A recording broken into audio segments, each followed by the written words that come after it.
30 भोजपुरी के मुक्तक episode number 2 ह। देखी, हर काम सबका निक ना लागेला, कुछ लोग का तनी अनुभव बुझाता।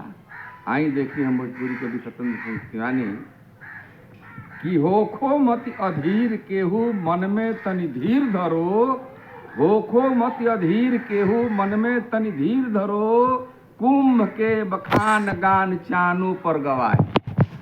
जरा नइखे निकल लागत प्रयागराज के महाकुंभ उ समझो तनी कि होखो मत अधीर केहू मन में तनी धीर धरो, कुंभ के बखान गान चानों पर गवाई। त्यागी बैरागी अनुरागी राष्ट्र रागी के बाजोता दुनिया में अनघा बधाई।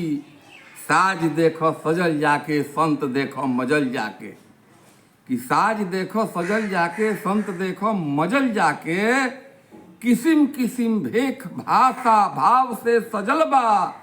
आ उठ शिवानी समझावो मंद बुधियन के, हंसुआ के बियाह गीत खुरपी के गवाई। होखो मत अधीर केहू मन में तनी धीर धरो, आ कुंभ के बखान गान चान पर गवाई। कुंभ के बखान गान चान पर गवाई, कुंभ के बखान गान चान पर गवाई। जय महाकुंभ।